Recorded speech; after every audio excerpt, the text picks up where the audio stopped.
오늘을 함께하며 여러분의 내일을 응원합니다.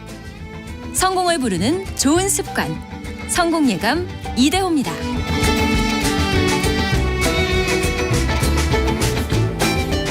성공예감 이대호입니다. 2부가 시작됐습니다. 금방 돌아왔죠?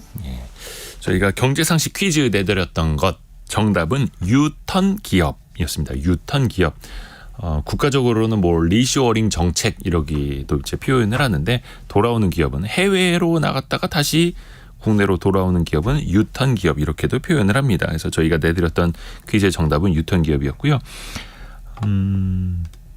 4307님. 친구가 액세서리 회사를 경영하는데 중국으로 간 지 20여 년.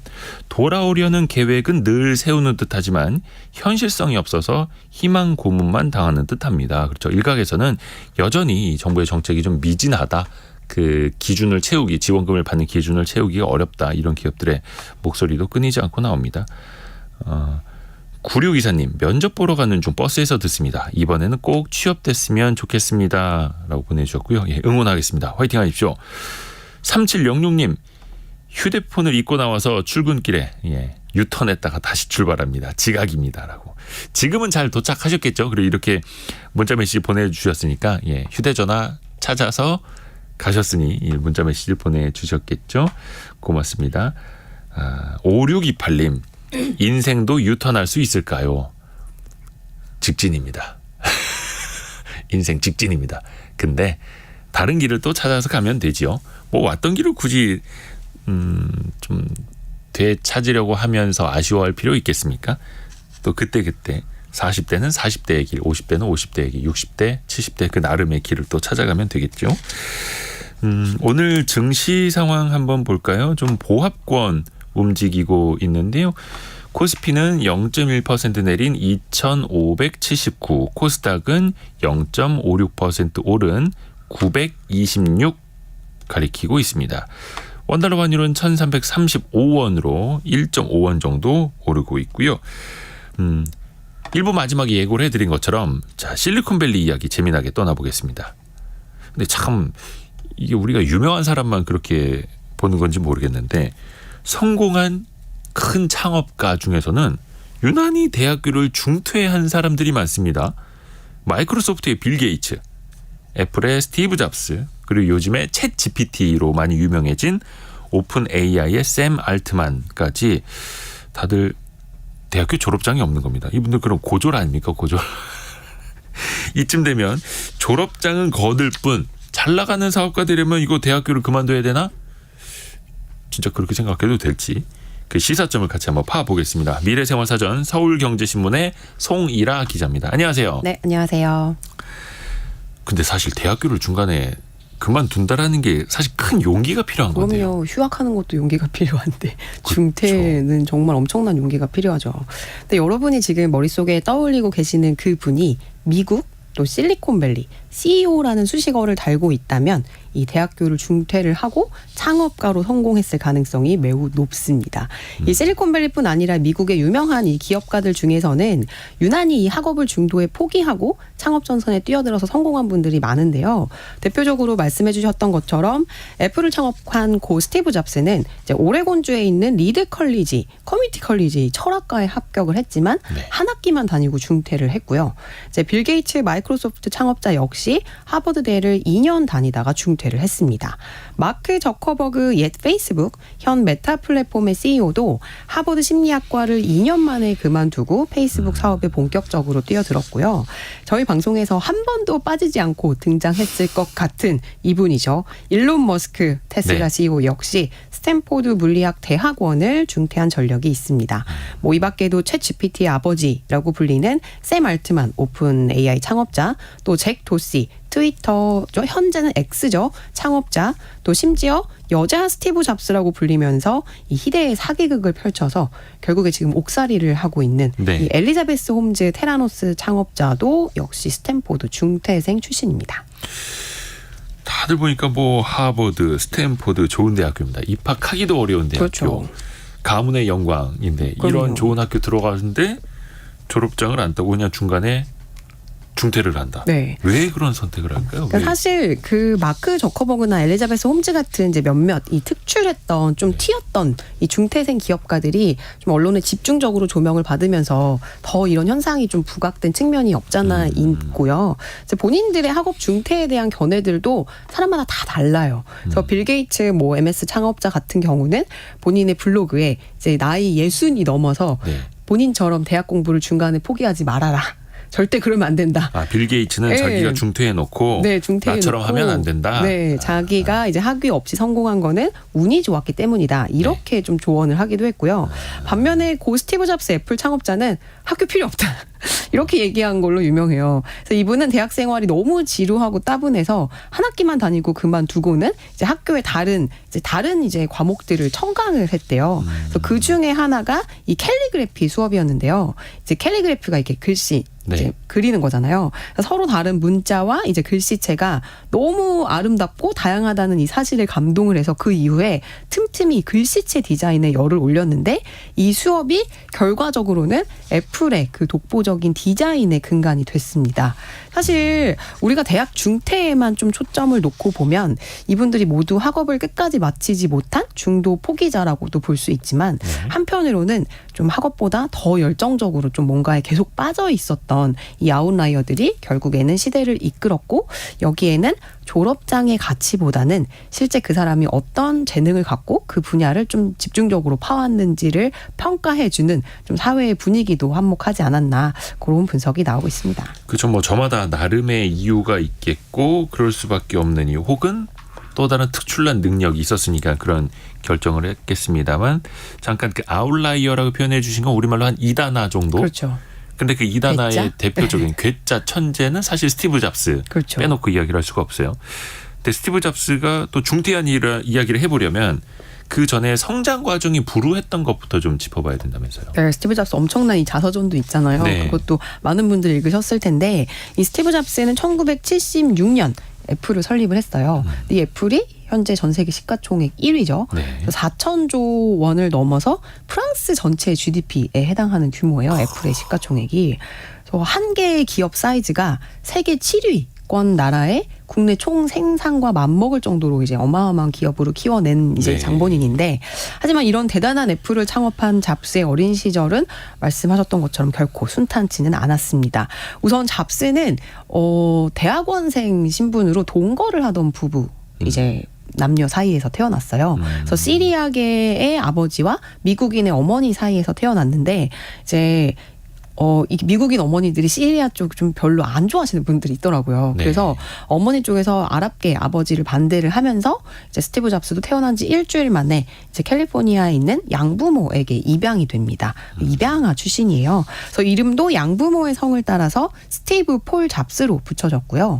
어릴 때부터 뭐 학업에는 별 관심이 없었대요. 그래서 뭐 학교도 자주 빠지고 뭐 간신히 대학에 붙긴 붙었는데 뭐 컴퓨터나 전자제품 말고는 큰 관심이 없어서 뭐 철학과 뭐 컴퓨터에 관심이 있는데 철학과가 재미있었겠어요.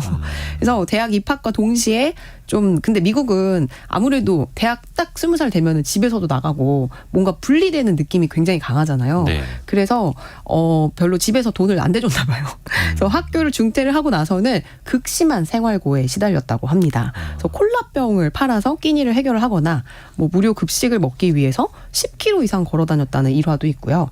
뭐 스티브 잡스도 이럴 때가 있었다는 거죠. 따지고 보면 스티브 잡스는 우리 사회가 좀 요구하는 소위 정말 스펙 중에는 하나도 제대로 가진 게 없었습니다. 뭐 입양아 출신의 고졸, 뭐 돈이 없어서 양부모 집 창고에서 애플을 창업한 건 또 유명한 일화죠. 이런 잡스가 전 세계 시총 1위 기업을 만들 수 있었던 건 일단 첫 번째 컴퓨터에 대한 정말 끝없는 관심과 사랑, 그 다음에 두 번째는 디자인에 대한 집착. 요 두 개로 이제 압축이 되는데요. 이 어울릴 것 같지 않은 공학과 예술이 만나서 지금의 애플을 만들 수 있었던 게 아닌가 그런 분석들이 나오고 있습니다. 스티브 잡스가 이게 쉽게 말하면 옛말로 따지면 이제 공병 주어서 끼니를 해결했다. 그 스타일인 거네요. 그렇죠. 그랬던 적이 있는 거고 무료 급식을 먹기 위해서 10km 이상을 걸어 다닌 스티브 잡스. 대학교도 중퇴를 했고. 그런데 나중에 성공하고 나서 스티브 잡스가 스탠포드 대학교의 졸업식이었죠. 졸업식 축사를 네. 했는데 그게 지금 영상으로도 많이 나와 맞아요. 있고요. 많은 네. 사람들한테 엄청난 감명을 주는 그렇죠. 명연설로 남아 있죠. 맞아요. 저도 이 연설에 정말 엄청나게 좀 감동을 받았는데요. 네. 지금 뭐 돌아다니는 영상에 뭐 영어 공부 뭐 그런 영상으로도 굉장히 많이 맞아요. 네. 활용이 되고 있는데 스티브 잡스는 이 생전에 이제 미국 스탠포드대 졸업 연설에서 서로 전혀 관련이 없을 것 같은 인생의 점과 점들이 이제 하나로 이어져서 유의미한 결과물이 될 것이라고 굉장히 강조를 했어요. 그래서 아까 뭐 그 사연 주셨던 유턴, 인생도 유턴이 가능하실까요? 그분도 네. 사실은 이 연설을 들으시면은 생각이 바뀌실지도 몰라요. 아, 그래요? 그래서 커넥팅 더 닷이라고 해가지고 네. 우리가 그동안 해왔던 경험들과 또 지금 내가 하고 있는 일들 그리고 앞으로 할 일들이 서로 그때는 당시에는 다 연관성이 없어 보이지만 미래에는 이 점들이 결국 하나로 꿰어져서 엄청난 결과를 낼 수도 있다는 그런 거를 강조를 했는데요. 실제 자신이 대학을 중퇴를 하고 청강했던 이 캘리그라피 강의가 당시에는 맥킨토시의 아름다운 폰트의 근간이 될 거라고는 전혀 글씨체. 모르고 있었겠죠. 네. 예. 결국에는 그 수업을 들었기에 경쟁 제품에는 없던 다양하고 예쁜 글씨체를 만들 수 있었던 건데요. 근데 이게 정말 저도 오래 살진 않았지만 맞는 얘기인 것 같아요. 그리고 경험상 이 점들은 서로 관련성이 굉장히 적을수록 더 크게 파괴력을 발휘하는 것 같다는 생각이 들더라고요. 사람이 늘 이제 반전의 매력에 좀 끌리기 마련이잖아요. 의외성에. 네. 그래서 서로 전혀 상관이 없을 것 같던 것들이 하나로 꿰어졌을 때 애플 같은 대단한 기업이 탄생할 수 있는 거고 여러분이 지금 하고 계시는 그 일과 그 정말 관련이 없을 것 같던 그 닷들이 점들이 모여서 미래의 엄청난 자산이 될 거다. 그래서 그게 커넥팅 더 닷이 정말 두고두고 회자가 되고 있는 문구입니다. 우리는 그 연관성 없어 보이는 어떤 점들을 어떻게 연결할 수 있을 것인가도 한 번쯤은 생각해 보면 네. 좋을 것 같네요. 자, 그런데 스티브 잡스가 워낙 그 애플로 성공한 다음에 그 졸업식 축사를 하러 간 거였지만 그 장소도 상징적이었죠. 그렇죠. 스탠퍼드 대학교라는 곳의 졸업식이었으니까요. 맞아요. 스탠포드대가 정말 미국에는 기업가가 되고 싶으면 스탠포드로 가라 이런 네. 얘기가 있잖아요. 이게 좀 오래된 자료이긴 한데 미국 스탠포드대 교수들이 동문 현황을 좀 조사를 해서 이제 보고서를 펴낸 적이 있어요. 뭐 혁신과 기업가 정신을 통한 스탠포드의 경제적 영향이라는 보고서인데 이게 1930년부터 2010년까지 졸업한 사람들의 이제 14만 명을 대상으로 1년 동안 진행한 설문조사 결과거든요. 2010년까지니까 좀 상당히 오래된 자료예요. 근데 이게 이 결과 스탠퍼드대 동문이 세운 기업이 약 4만여 개. 그다음에 그 자산을 합치면 세계 10위권 국가 경제 규모에 맞먹는 수준이고요. 이들 기업이 창출한 일자리만 해도 무려 540만 개가 되고 근데 이게 2010년까지 자료고 그 이후에 실리콘밸리 IT 기업들이 확 꽃을 피웠으니까 아마 숫자는 이거보다 제가 생각할 때는 배 이상으로 많지 않을까라는 생각이 추정이 됩니다. 스탠퍼드 대학교 나와서 세운 기업만 39,900개. 자산을 합치면 세계 10위 국가 경제 규모 맞먹는 대단합니다. 그렇죠?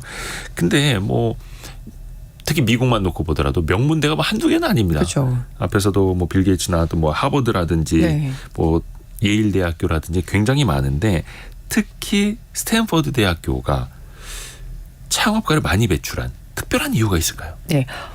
또 하나 좀 이 설문 결과를 하나만 더 말씀을 드리자면 네. 스탠퍼드 졸업생들이 2007년부터 2011년까지 5년 동안 200개의 기업을 운영을 하면서 우리 돈으로 54조 6,800억 원의 매출을 올렸거든요.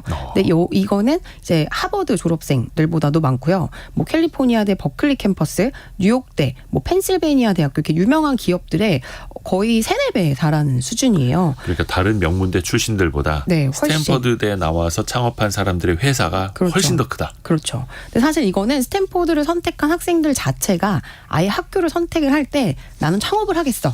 이렇게 마음을 먹고 선택한 측면도 있거든요. 그러니까 실제 스탠퍼드를 졸업한 학생들의 절반은 기업가 정신을 배우고 싶어서 이 학교를 선택했다라고 답변을 했고요. 졸업 후에 3년 안에 이제 벤처기업을 창업한 학생들의 60%가 대학 시절에 들은 기업과 정신과 관련된 수업이 본인의 창업에 결정적인 도움이 됐다고도 답하기도 했습니다. 이게 아무래도 학교에 좀 역사가 기업과 정신이랑 맞닿아 있기 때문인 것 같아요. 그렇죠. 창업을 하기 위해서 스탠퍼드 대학교 간다. 저도 한 5년 전쯤 방송기자연합회에서 방송기자들 좀 똑바로 좀 공부 좀 하라고 그래서 미국 실리콘밸리 단기 연수를 보내준 적이 네네. 있는데 그때 스탠퍼드 대학교를 처음으로 가봤거든요. 진짜 그 어떻게 보면 그냥 구경 간 거죠. 구경. 그 안에 입학한 사람들, 뭐 교수님들 인터뷰도 하고 했었는데 정말 입학부터 졸업까지 창업의 방점이 찍혀 있더라고요. 맞아요. 아예 생각 자체가 그걸 또 가르치는 거고. 그러면 미국의 스탠포드 대학교라는 이 학교는 왜 이렇게 창업이나 기업가 정신을 왜 이렇게 강조하는 걸까요? 이게 창업자 자체가 설립자 자체가 기업가였어요. 아, 대학교 설립가 자체가. 네, 그렇습니다. 사실 1891년도에 이 스탠포드대를 설립한 릴랜드 스탠포드 이분이 기업인이었고요. 이분이 1800년대 중반에 미국에 한참 그 금광 캐러 가는 골드러시가 이제 막 일어났을 때 큰 네. 돈을 벌었던 인물이에요. 아하. 우리 왜 골드러시 때 진짜로 돈 번 사람들은 그 금광을 캐러 구름대처럼 몰려든 사람이 아니고 이 사람들한테 그 곡괭이랑 청바지를 팔던 그렇죠. 사람들이라는 얘기 일부에서 있잖아요. 저희 전호겸 교수랑 그 청바지에서 얘기했거든요. 그러니까. 네. 이분이 바로 그 곡괭이를 팔던 분입니다. 아. 그래서 채굴 장비를 팔아서 큰 돈을 번 다음에 이 돈으로 이제 퍼시픽 철도 회장이 돼서요. 대륙 횡단 철도를 건설을 했고 이후에 캘리포니아 주지사와 상원 의원까지 지낸 인물이고요. 이분이 스탠포드대를 설립을 했습니다. 그러니까 자연스럽게 기업가 정신을 강조할 수밖에 없죠. 그래서 개교 당시부터 학생들에게 개척자 마인드를 불어넣는데 엄청난 공을 들였다고 해요. 릴랜드 스탠퍼드. 네. 이분이 그래서 학교를 세워서 이 학교를 통해서 더 많은 기업가를 키워내려고 했던 거고요. 근데 사실 학교를 설립한 사람만의 노력으로 되지는 않았을 거예요. 거기에서 또 이 회사가 아니죠. 학교를 도약시킨 공헌한 사람도 있을 거 아니에요. 네, 유명한 사람이 한 분 더 계시는데 네. 이분은 스탠퍼드 졸업생으로 제2차 세계대전 직후에 학장이 됐던 프레드릭 터먼 교수라는 분이에요. 네. 그래서 이분은 실리콘밸리의 아버지라고도 불리시거든요. 아버지가 또 굉장히 많아요. 예, 동부에 MIT 이제 그 매사추세츠 공대 교수로 계시다가 네. 동부 너무 춥잖아요. 네. 그래서 몸이 아파가지고 캘리포니아로 이제 이주를 하신 거예요. 예. 그래서 이제 스탠포드로 이제 오셨는데 이 학교 주변에 온통 그때는 과수원만 있어서 처음에는 이 동네는 미래가 없다 이렇게 봤대요. 그래서 이제 학생들에게 안정적인 좀 동부에서 뭔가 뉴욕, 월스트리트 이런 데서 일자리를 구하기보다는 너희가 이 동네를 살려야 되지 않겠니? 학교 인근에서 창업을 하라고 권했다고 합니다. 그래서 학생들의 아이디어를 상업화하고 이 지역 산업을 발전시키기 위해서 대학 부지 안에서 산업구역을 조성을 했고요. 이게 바로 오늘날 실리콘밸리의 시초가 됐습니다. 이 터먼 학장은 연구단지에서 졸업한 학생들의 이 창업을 지원하고 또 교수에게는 기업 임원의 겸직을 허용했고요. 이게 쉽지 않아요. 교수가 같이 이제 기업에 임원을 한다는 게. 그래서 이 정신을 쫓아서 스탠퍼드 출신들은 무수한 혁신 기업을 탄생을 시켰는데요. 뭐 스탠퍼드 출신들이 왜 본인의 집 그 가라지라고 하죠. 차고. 뭐 집집마다 있는 그 차고에서 창업한 1호 기업이 바로 이 휴렛 패커드. 우리가 잘 알고 있는 HP고요. 그다음에 이후에도 뭐 구글, 야후, 테슬라, 엔비디아, 요새 한참 핫한 이 엔비디아, 나이키 뭐 이런 유수의 기업 창업가들이 스탠퍼드에서 출발을 했습니다. 그래서 스탠퍼드 교수들은 기업가를 정의하기로는 기회를 찾기 위해 항상 깨어 있으며 한정된 자원을 활용해서 목표를 달성하는 창의적 방법을 찾아내는 사람이라고 정의를 하고 있습니다. 학교 주변에 옛날에는 온통 과수원만 있었다. 그래서 학교 인근에다가 아예 산업구역까지 학교에서 네. 재단에서 조성을 한 거고 제가 갔을 때 안 그래도 정문에서부터 버스를 타고 한참 들어가더라고요. 걸어서는 거의 못 갈 네. 그 정도 규모였던데 근데 사실 스탠퍼드 대학교라는 데가 그렇게 창업의 산실이기는 한데 뭐 다 좋은 점만 있겠습니까? 그렇죠. 거의 뭐 학교 홍보처럼 보이면 안 될 그럼요. 텐데 그런데 중요한 거는 이렇게 창업가를 길러내는 이 명문 대학교마저도 중퇴하는 사람들이 있다는 거 아닙니까? 그렇죠. 그게 오늘의 핵심인데. 네. 아이디어가 있고 이제 수업 시간에 이걸 정말 찐으로 발전을 시키다 보면 당장이라도 창업을 해도 될 것만 같은 느낌이 든대요. 그래서 그런 순간이 딱 오면은 그냥 주저없이 학위를 그만두고 바로 전선에 뛰어드는 거죠. 2학년 때 네. 나 여기서 그럼 2, 3년 어떻게 더 있지? 네. 나가서 당장 창업해야지 그렇죠. 하고 아니 중퇴하는. 정말 실제로 수업 시간에 그런 뭐 우리도 대학교 다닐 때 경영학 수업 이런 거 듣다 보면은 뭐 이런 창업 아이디어 이런 거 하는 수업이 있잖아요. 네네. 근데 그런 거 어떻게 보면은 그 학교 안에서만 한정된 좀 그냥 정말 대학생들의 장난 같은 그런 느낌이 있는데 여기는 정말 진짜로 진지하게 이거를 대해서 실제 이 수업 시간에 나온 아이디어로 특허도 내고 그래요. 그렇죠. 네. 그래서 이제 마크 마크 저커버거 같은 경우도 학교를 다니면서 페이스북을 창업을 했는데 이게 너무 빠르게 반응이 오는 거예요. 그래서 설립 6개월 만에 바로 학교를 그만두고 나가서 회사에 집중을 했고요. 전 세계에서 가장 주목받고 있는 지금 신흥 기업가들도 명문 사립대 졸업장을 다 내팽개친 후에 이제 중퇴를 하고 이제 창업을 한 경우가 많습니다. 그래서 제가 심사숙고해서 좀 몇 분을 선정을 해왔는데 그 주인공은 초반에 잠깐 언급했던 이 챗 GPT 열풍의 주역인 오픈 AI 설립자 샘 알트먼 이분이랑요. 또 25살의 나이로 세계 최연소의 억만장자 반열에 오른 이 자율주행차 센서 이 라이다 기업인 루미나 테크놀로지라고 이제 자율주행차 관심 많으신 분들은 아실 거예요. 그래서 그 창업한 오스틴 러셀 또 마지막은 디자인 하시는 분들한테 유명한 이 디자인 소프트웨어 스타트업인 피그마의 창업자 딜런 필드라는 인물 세 분을 소개를 해드릴까 합니다. 이야, 7060님. 저희 딸이 스탠퍼드대 석사를, 사위는 박사를 그곳에서 공부해서 저도 3번 갔어요. 와우. 천국 같은 기숙사 환경이었어요. 600만 평 캠퍼스입니다. 라고. 7060. 이야, 대단하십니다. 멋지십니다. 자랑할 만해요. 솔직히. 그럼요. 자, 그런데 딸이 만약에 사위가 저 스탠퍼드대 그만둘래요. 저 학위 안 따고 중간에 그만두고 어디 창고 하나 빌려서 창업할래요. 그러면은 과연 돈 좀 주세요. 그 이야기는 잠시 후에 나눠보겠고요. 그러니까 이런 학교들 보면은 논문이나 뭐 이런 숙제 대신에 창업해보기, 사업자 등록증 만들어보기, 사이트 만들어보기 이런 거를 한다라는 거죠. 앞에서 잠깐 이야기를 했던 인물들 중에 한 명 한번 좀 들어볼게요. 최근에 많이 그 화제가 되고 있는 인물이 챗 GPT를 만들었던 오픈 AI의 창업자죠. 샘 알트먼. 네. 샘 알트먼도 스탠퍼드대를 중퇴한 걸로 유명하잖아요. 네, 맞습니다. 이분이 1985년생인데요. 스탠퍼드대 컴퓨터공학과를 2학년 때 중퇴를 하고 이제 당시 위치 기반 스타트업 루트라는 기업을 차려서 대박이 났습니다. 이 회사는 초창기에 그 스타트업 사관학교라고 불리는 Y 콤비네이터 있잖아요. 네. 그 스타트업 엑셀 막 키워주는 그런 프로그램에서 선발이 돼가지고 알트만 아예 그 선발이 된 후에 기업을 이제 팔고 Y 콤비네이터의 고문이 됩니다. 아예 고길로 들어가 사관학교로. 창업한 회사를 한번 매각하고. 네. 그래서 학교 때 인공지능과 또 그에 따른 기업가 정신에 이제 관심이 많았던 이 알트만이 Y 콤비네이터에서 스타트업을 키우고 투자하는 좀 그런 컨설턴트, 그러니까 고문으로서 그 능력을 제대로 발휘를 한 거고요. 결국에는 그 경험을 다 쌓아서 2014년에 이 28살의 젊은 나이에 이 세계 최대 VC, 그러니까 최고의 VC라고 불리는 Y 콤비네이터의 CEO가 됩니다. 이것도 정말 놀랍지 않아요? 20대의 CEO가 그것도 처음에는 그 학생 출신으로 들어와가지고 했던 분을 CEO로 이렇게 급격하게 영입을 하는 것도 굉장히 빠른 의사결정인 것 같아요. 스탠퍼드대를 2학년 때 중퇴하고 창업을 하고 그 창업한 회사를 스타트업을 키워주는 회사에 매각을 하고 네. 그 스타트업을 키워주는 회사의 또 CEO가 되고 보통 인물은 아닌 거죠. 그렇죠. 천재예요. 네.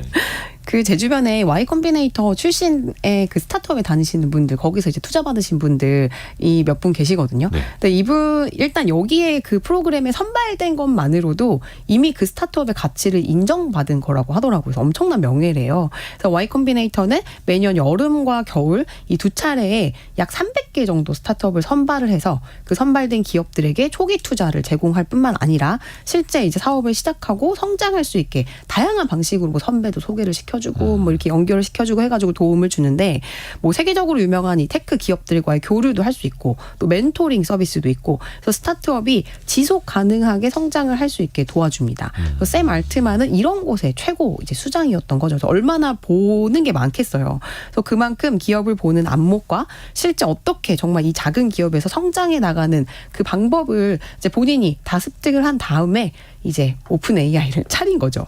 그래서 이 실제 샘 알트먼의 리더십 아래 이 Y 콤비네이터는 더 넓은 범위의 산업으로 투자 시야를 확장을 했고요. 뭐 우리가 잘 알고 있는 에어비앤비, 뭐 코인베이스, 뭐 미국에서 유명한 결제 이제 스타트업의 스트라이프 이런 이미 자리를 잡은 기업들의 초창기 시절 성공적인 시작을 도운 것으로 유명합니다. 그러니까 그냥 천재인 것뿐만이 아니라 사업가적인 기질도 확실히 있었던 거네요. 그렇죠. 이런 챗 GPT가 오픈 AI를 통해서 나왔는데 그것도 우연이 아니었고 또 대단한 사람들하고도 함께했고요. 맞아요. 그래서 2019년도에 이제 Y 컴비네이터 CEO를 그만두고 네. 이제 일론 머스크 테슬라 CEO랑 손을 잡고 오픈 AI를 세웠는데요. 2019년에. 네. 그래서 물론 머스크도 스탠퍼드대 박사과정에 등록한 지 이틀 만에 그만둔 더 배울 게 없어요. 그러면서 그만둔 분이에요. 예. 예, 박사과정이긴 하지만. 그래서 물론 이 두 분이 이제 중간에 좀 뜻이 안 맞아갖고 오픈 AI에서 이제 결별을 했지만 네. 이제 샘 알트만은 다양한 스타트업들의 성공 비결을 학습을 했고 이 스타트업에 전달했던 방정식을 그대로 오픈 AI에 이식한 결과 정말 급속도로 회사를 성장을 시켰고 챗 GPT라는 이 AI 전반적으로 업계의 게임 체인저라고 불릴 수 있는 서비스를 내놓을 수 있었습니다. 아하. 근데 지금 오픈 AI도 이제 여기는 회사니까 직원들을 뽑을 거 아닙니까? 여기는 대학 졸업장 안 봅니까? 네, 대학 졸업장이 별로 의미가 없더라고요. 그리고 돈도 되게 많이 줘요. 그래서 오픈 AI는 지금 네. 비영리와 영리의 약간 그 중간재적, 하이브리드적 성격을 가진 기업인데요. 그러니까 오픈 AI가 처음에는 비영리 맞아요. 재단처럼 시작을 했다가 나중에 그쵸. 영리 활동을 하고요. 네, 그다음에 뭐 투자도 받고 이래서 그래서 이 처음에는 비영리 재단을 시작을 했지만 이게 챗GPT 개발에 이 언어 모델 개발에 너무너무 돈이 많이 드는 거예요. 그래서 이제 천문학적인 비용이 들어가자 이제 기업에서 이제 마이크로소프트에서 대규모 투자를 받았고 근데 여전히 지금도 최종 의사 결정은 모 회사인 비영리 재단이 하고 있습니다. 그래서 오픈 AI 직원들은 전공이랑 다른 업무를 하는 경우가 굉장히 많은데요. 뭐 공동 창업자인 그레그 브룩만도 하버드 대학교 중퇴 출신이고요. 네. 프로그래머였던 이분도 정말 천재로 유명하거든요. 그래서 오픈 AI 참여 전까지는 머신러닝에 대한 조회 자체가 아예 없었어요. 근데 독학이랑 프로젝트를 통해서 오픈 AI 최고 기술 이제 책임자까지 맡을 정도로 전문가가 됐고 이분의 뒤를 이어서 이 CTO 자리에 오른 미라 무라티 이분 여성이에요. 네. 컴퓨터 공학이 아닌 기계공학 전공자예요. 그래서 이 회사는 뭐 학위가 관련된 학위가 전혀 없어도 상관이 없대요. 그러니까 그 분야의 경험만 있으면. 그래서 얼마 전에 샘 알트만이 한국을 찾았었잖아요. 네. 그래서 이분이 이제 스타트업들, 이제 창업가들이랑 얘기하는 자리에서 우리 회사는 경력, 배경, 이력서보다는 그 사람이 무엇을 할 수 있는지를 중요하게 생각하고 아예 직원의 이 직무 전환을 돕는 프로그램도 사내에 있다고 합니다. 그래서 정말 이 말이 핵심인 것 같아요. 학교를 중퇴했다는 그 현상보다는 본인이 무언가에 꾸준한 관심을 계속 갖고 어떤 방식으로든 그거를 좀 발전시켜 나가고 지식과 경험을 쌓으면 그거를 인정해 주는 거죠. 그래서 그런 문화들이 켜켜이 쌓여서 졸업장보다 더 귀한 가치를 만들어내는 게 아닐까. 우리는 사실 아직까지 그 사람이 뭐 예를 들어서 주식 투자에 엄청난 내공이 있다고 해도 관련 학위가 없으면 약간 그 급이 내려가는 그렇죠. 효과가 아무리 있거든요. 실력이 네. 있어도 대학이 조금 그러면 그렇죠. 네. 그래서 근데 미국은 그게 우리보다는 조금 더 나은 것 같아요. 그래서 대학 졸업장이 중요한 거는 아니다. 근데 중요한 거는 이분들이 중퇴를 했지만 그래도 그 중퇴한 대학교가 또 뭐 하버드, 스탠퍼드 그러니까요.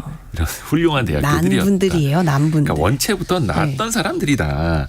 이런 이야기도 있고 아까 샘 알트먼 말고 또 한 명의 네네. 중퇴생 기업가 이것도 주목해봐야 할 인물. 네, 맞습니다. 누굽니까? 이분은 샘 알트만보다 더 젊어요. 그래서 더 좀 현타가 오죠. 더 젊어요? 네, 제2의 머스크, 일론 머스크라고 불리기도 하는 제2의 인물인데요. 일론 머스크. 네, 오스틴 러셀이라는 인물인데 네. 자율주행차 센서 기술의 선두주자, 루미나 테크놀로지의 창업자입니다. 올해 28살이에요. 1995년생이고요. 1995년생. 네, 이분은 정말 찐 천재예요. 2살 때 원소 주기율표를 외웠고 2살 때, 네. 10살 때 소프트웨어 컨설팅을 하고 13살 때 스프링쿨러 있잖아요. 네네, 그 물 물 나오는 나오는 물 재활용 시스템을 이제 특허를 등록을 했던 천재 과학 소년입니다. 학교 다닐 때부터 이것저것 뚝딱뚝딱 만들었대요. 그래서 부모님이 핸드폰을 못 쓰게 하니까 닌텐도 게임기를 개조해가지고 휴대폰을 만들었고 이제 차고에서 자체 제작한 컴퓨터랑 공학 장비로 이제 홀로그램 키보드. 뭐 악성 종양 레이저 탐지기 뭐 이런 거를 만든 분이라고 저랑 굉장히 멀리 계신 그래서 이분이 2012년도 17살의 나이에 루미나를 설립을 했습니다. 소년일 때 게임기를 개조해서 휴대전화를 만들었다고요? 네.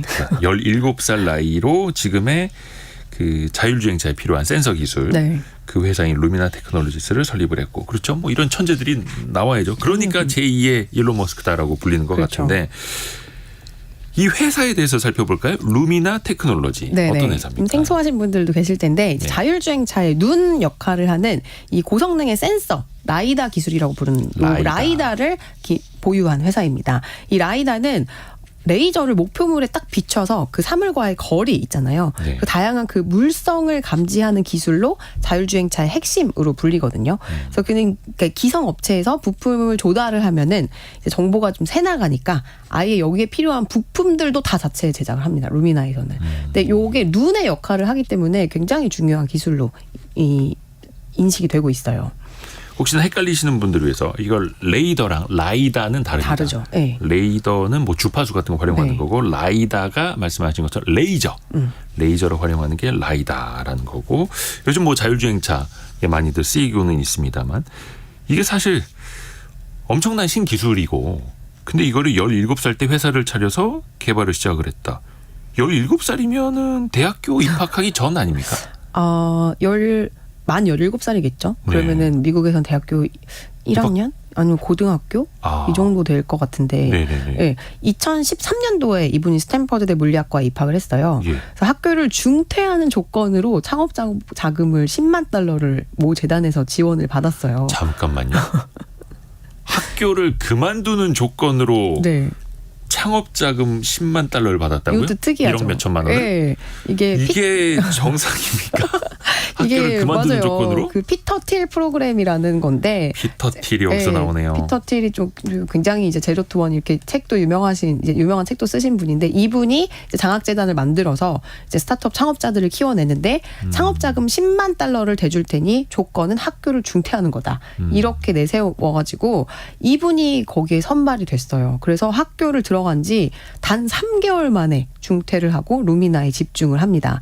사실 따지고 보면 학교는 그냥 그 캠퍼스 버스 타고 한번 돌아다니다 온 수준이죠. 그래서 이후에 5년 동안 이 자율주행차 고성능 센서인 라이다 기술 개발에 매진을 해서요. 이 라이다의 가격대를 7,000달러에서 1,000달러대로 대폭 낮추는 데 성공을 했습니다.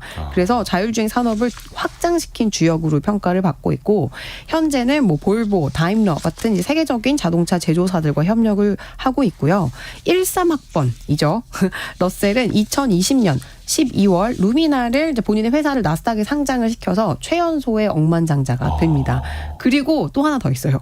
지난해 포브스가 선정한 최연소 자수성가 억만장자에 뽑히기도 했거든요. 와. 자산이 지분만 3조가 넘어요. 지분만. 3조 1,600억 수준. 28살이 3조가 넘는 자산을 갖고 있는데 더 대단한 거는 이분이 아예 포브스를 사버렸어요. 그러니까 자기를 최연소 억만장자로 꼽아준 그 언론사를 자기가 사버린 거예요. 네, 그렇습니다. 왜 샀는지는 모르겠는데, 네.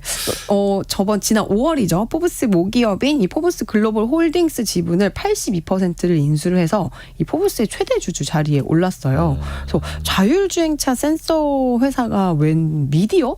약간 이렇게 생각이 되는데, 네. 뭐 아까 말씀드렸던 그 커넥팅 더 닷 관점에 생각해보면 뭔가 또 빅픽처가 있지 않을까 그런 생각이 들기도 하는데 이제 본인이 포브스 인수를 통해서 미디어 산업에도 도전장을 낸 상황이고요.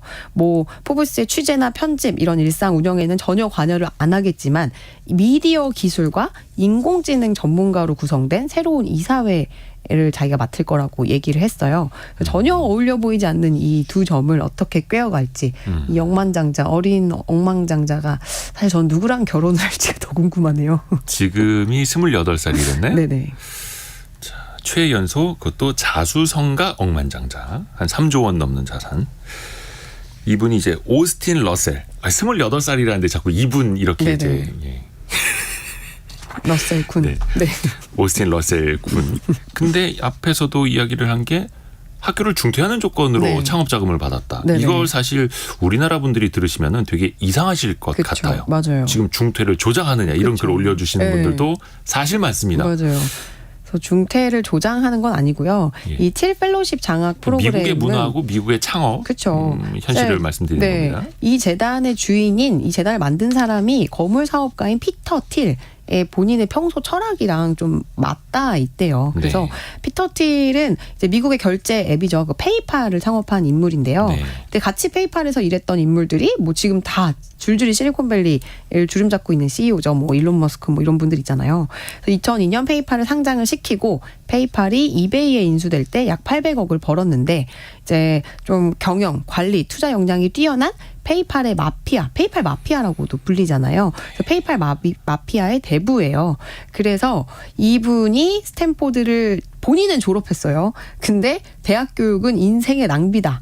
그래서 악영향이다. 이렇게 좀 생각을 하고 있대요. 그래서 실제 자기한테 투자 받으러 오는 사람이 양복을 입고 오면 무조건 그냥 나가라고 한대요.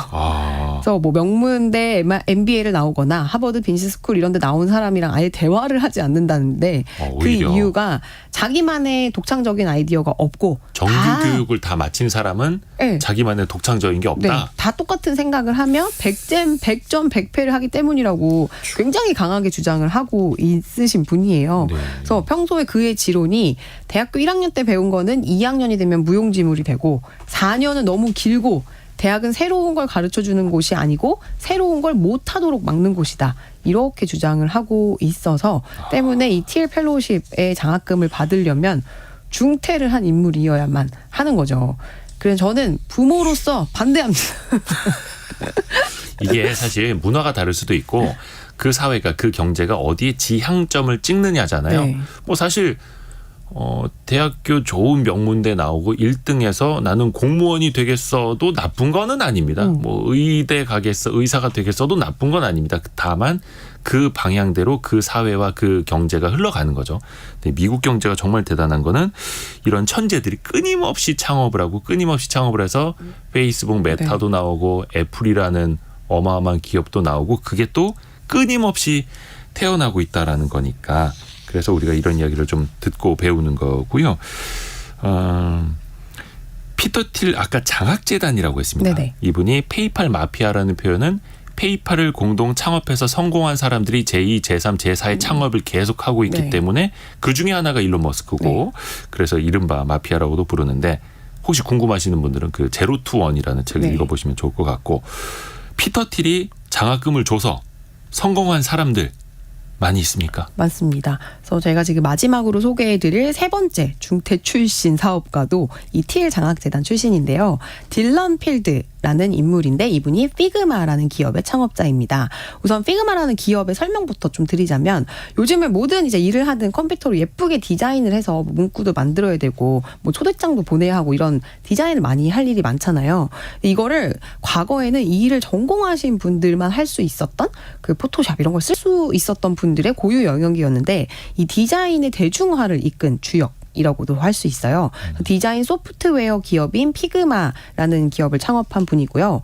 저도 디자인이랑 전혀 무관한 사람인데 이 카드뉴스 같은 거 만들려고 하다가 몇 번 써봤는데 정말 저 같은 사람도 쓸 수 있을 만큼 너무 직관적으로 편리하게 잘 만들어놨더라고요. 그래서 이 피그마라는 기업이 너무 이제 돌풍을 일으키니까 이 분야에 정말 큰 형님격인 대기업인 어도비가 아예 피그마를 사버립니다. 얼마에 샀냐면 무려 28조 원에 삽니다. 28조 원. 그래서 창업자인 딜런 필드는 2009년도에 브라운대에 입학한 후에 틸 장학생으로 선발이 돼서 장학금을 받기 위해서 중퇴를 한 창업가입니다.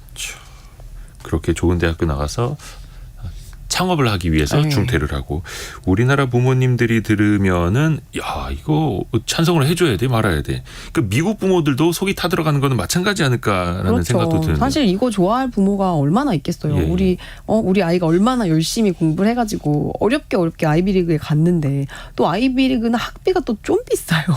그러니까 엄청 비싸잖아요. 예. 막 억 단위로 깨지는데. 그래서 필드의 부모도 아이비리그 학비를 대느라고 이미 많은 돈을 썼기 때문에 얘야 웬만하면 학교를 좀 그래도 마치고 졸업장은 좀 1년에 따고 내가 1억씩 너를 학비 내주고 있는데 그렇게 사정을 했는데 이 필드는 딜런 필드는 500명의 지원자 중에서 단 20명만 뽑는 이 프로그램에 뽑혀서 결국 내가 이 돈을 받느냐 학교를 그만두느냐의 기로에서 결국에 돈을 선택을 했습니다. 근데 뭐 중퇴하고 지금 28조를 손에 넣게 됐으니 뭐 1억이 대수겠어요. 자, 그런데 여기서 헷갈리시면 안 되는 게 우리가 이거 일반화하자는 건 아닙니다. 아닙니다. 그럼요, 그리고 그럼요. 이 사람들은 위인전에 나올 법한 성공한 사례죠. 물론 뭐 스탠퍼드 나와서 창업했다고 다 성공하겠습니까만은 이것도 좀 마지막으로 좀 메시지를 좀 주세요. 네, 맞아요. 중퇴생들이 성공한다는 건 사실 뭐 언론에 등장한 몇몇 특출난 인물들 때문에 생겨난 말이고요. 일반적으로는 미국에서도 가장 성공한 기업가가 많은 연령대는 40살에서 49세입니다. 그래서 하버드 비즈니스 리뷰에 따르면 빠른 성장을 보인 스타트업 창업자의 나이는 평균 45살로 조사가 됐고요. 29살 이하 창업가들이 있는 최고 성장률을 보인 기업은 단 10%에 불과했습니다. 그래서 30살에서 39살의 CEO가 있는 고성장률 기업 비중은 20% 후반이었고요. 40살에서 49세는 33% 수준이었습니다. 그러니까 평균적으로는 40대 초중반 정도의 성공할 가능성이 가장 높다는 거죠. 그래서 제가 최근에 실리콘밸리 지역에서 이제 투자하시는 분이랑 얘기할 기회가 있었는데 네. 이분이 예전에는 이제 투자자들 사이에서도 이제 마크 저커버그나 엘리자베스 홈즈 이런 유명 대학 중퇴자들이 설립한 기업에 일부러라도 중퇴자, 스탠퍼드 중퇴자야? 그럼 얼마? 이렇게 딱 줬었대요. 그 이름 자체에 약간 밸류가 있다고 일종의 환상이 있었으니까. 근데 이제 당시에는 시중의 유동성이 너무 돈이 많았고 시장이 막 성장할 때라서 젊고 좀 톡톡 튀어 보이는 중퇴생 창업가들을 선호를 하기도 했었는데 최근에는 이제 코로나19 그 팬데믹을 겪으면서 이 젊은 창업가들이 위기 대처 능력이 떨어졌대요. 그래서 그 능력에 대한 의문이 생기면서 요즘에는 예전보다 그런 현상은 좀 덜해졌다. 그래서 오히려 학교를 졸업했는지 여부보다는 해당 업계에서 얼마나 더 많은 경험과 경력을 쌓았는지를 더 높이, 좀 더 집중적으로 보고 있다. 이런 얘기를 하시더라고요. 앞에서도 1부 때 역발상 경제 시간에 그 실패 네. 그리고 실수에서 우리가 배우고 그걸 기회로 삼는 것도 이야기를 들었고 이분들은 창업을 해서 도전을 하고 실패해도 또 재도전을 하고 이런 이야기 우리 사회에 되게 좀 던지는 메시지가 무겁게 옵니다. 네, 그렇습니다. 덕분에 좋은 이야기 많이 들었습니다. 서울경제신문 송일아 기자 함께했습니다. 고맙습니다. 네, 감사합니다. 라디오 정보센터 잠시 다녀옵니다. 대장동 사건 관련 허위 인터뷰 의혹을 수사하는 검찰이 오늘 화천대유 대주주 김만배 씨에 대한 압수수색에 나섰습니다. 청구상 불편등으로 보험 소비자들이 청구하지 않을 실손보험금이 연평균 약 2,760억 원에 달한다고 국회 정무위원회 소속 윤창현 의원이 분석했습니다. 중국 경기 침체가 장기화하고 부동산 위기로 인한 금융 불안까지 겹치면서 국내 투자자들이 대중국 투자에서 발을 빼고 있습니다. 펀드 평가사 FN가이드에 따르면 해외 주식형 펀드 가운데 중국 홍콩 펀드 설정액은 최근 1개월간 2,387억 원 줄었습니다.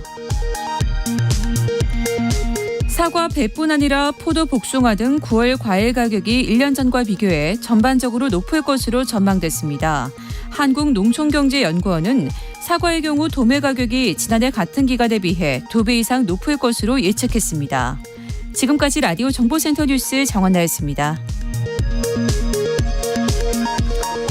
여러분의 질문이 콘텐츠가 되는 시간 애프터 서비스입니다. 오늘은 유혜진 리포터와 함께합니다. 안녕하세요. 네, 안녕하세요. 질문 들어보죠. 네, 어제 경제뉴스 브리핑 시간에 카드사 금리 인하 요구권 수용률이 증가했다는 소식 전해드렸는데요. 9102님, 카드론 금리 인하 요구권은 어떻게 신청할 수 있나요? 하고 문자 주셨습니다. 네. 카드사도 그렇고 은행도 그렇고 금리 인하 요구권 딱 네. 승진했습니다. 보수가 늘어났습니다. 벌이가 네. 좋아졌습니다. 그러니까 내 대출 금리를 낮춰주세요라고 요구를 하는 건데 네. 요즘엔 좀 잘 돼 있어서 그 모바일 애플리케이션에 들어가서 네. 그 검색 기능이 있지 않습니까? 돋보기 있는데 금리 인하 네. 요구권이라고 검색을 해보면 그 메뉴가 있는 데들이 있어요. 은행들은 대부분 그 앱에 되어 있는데 네. 제가 찾아보니까 카드 회사들은 그게 앱에 있는 데도 있고 없는 데도 있더라고요. 있고. 근데 저도 얼마 전에 그걸 한번 해봤는데 모바일로 금리나 요구권 해서 본인 인증이 필요합니다. 네. 그 인증서가 핸드폰에 있어야 된다라는 거죠. 그러면 내 소득이나 이런 걸 전산으로 불러와요. 그래서 오래도 걸리지 않아요. 몇 분 만에 그게 됩니다. 해서 저는 실제로 0.1 몇 퍼센트 낮춰지긴 하더라고요. 네. 근데 그게 안 돼 있거나 이런 인증서가 없으신 분들은 카드 회사 고객센터로 전화를 하셔서 네. 본인의 요청사항 그리고 거기에서 필요로 하는 서류들을 네. 이제 보내시면 될 겁니다. 네, 그리고 어제 원탁의 기자들 K시간에 유튜버의 실상에 대해 다뤘는데요. 박미영님, 소득이 높은 유튜버들은 개인 사업자로 등록하고 있나요? 라는 질문을 주셨습니다. 네. 이 부분은 116 국세 상담센터에 문의를 해봤는데요. 인적시설, 예를 들어 영상 편집자, 시나리오 작성자 등을 고용했다거나 물적시설, 그러니까 별도의 방송용 스튜디오를 갖췄다거나 하는 경우에는 과세사업자로 등록을 해야 하고요. 네. 근로자를 고용하지 않고 물적시설이 없는 경우에는 면세사업자로 등록을 할 수 있습니다. 일반적으로 인플루언서들의 기획사라고 할 수 있는 MCN 소속 유튜버의 경우 3.3%의 세금을 공제하고 정산을 받는 구조라 100% 국세청에 수익이 노출되고 사업자 등록을 할 필요가 없고요. 미소속 개인 유튜버의 경우 물론 국세청에서 소액까지 일일이 따져보지는 않지만 3.3%의 세금은 무조건 공제가 되고 정산을 받는 거고요. 고소득이고 수익이 지속적으로 창출이 된다면 사업자 등록을 반드시 해야 합니다. 과세사업자로 등록을 하면 부가가치세와 종합소득세 신고를 하면 되고 네. 면세사업자인 경우 사업장 현황 신고와 종합소득세 신고를 하면 됩니다. 네. 그리고 또 이렇게 개인 사업자로 등록해서 할 수도 있는데 소득이 더 커진 유튜버들은 네. 아예 회사를 차려서 법인으로 하기도 합니다.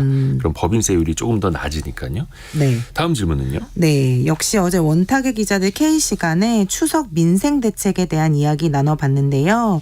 김순남님, 수산물을 저렴하게 구매하는 정책은 없나요? 하셨습니다. 요즘에 농림부하고 해양수산부가 물가 안정 그리고 네. 수산물 소비 활성화를 위해서 행사를 많이 하고 있습니다. 오는 28일까지 추석맞이 농축수산물 할인 대전을 합니다. 네. 일단 대형마트나 온라인을 통해서 최대 60%까지 네. 물론 그거보다 할인폭이 안 되는 것도 있는데 이거 항상 최대 이런 걸 이제 홍보를 네. 하죠. 최대 60%까지 네. 할인된 게 대형마트나 중소형마트 26곳에서 사실 수가 있고요. 온라인 쇼핑몰도 33곳이 참여한다고 합니다. 또 전통시장에서도 가능한데 전통시장에서는 제로페이 있지 않습니까? 네. 제로페이 앱에서 1인당 3, 4만 원 한도로 20-30% 할인된 가격에 모바일 상품권을 구매한 뒤에 네. 그걸로 결제를 하면 되고요. 또 고령층을 위해서 제로페이 농할 상품권, 농할 상품권이라는 것도 따로 판매가 된다라는 것도 알아두시면 좋을 것 같습니다. 자, 오늘 유혜진 리포터 고생 많으셨습니다. 고맙습니다. 감사합니다. 아이고, 시간 관계상 여러분 질문 많이 들어와 있는데 이걸 다 소화를 못했네요. 또 다음 시간에 애프터 서비스 때 꼼꼼하게 또 전달을 해드리겠습니다. 성공예감 이대호입니다. 여기서 마무리하고요. 내일 아침 9시 5분에 다시 또 뵙겠습니다. 성공예감은 오늘도 여러분을 응원합니다.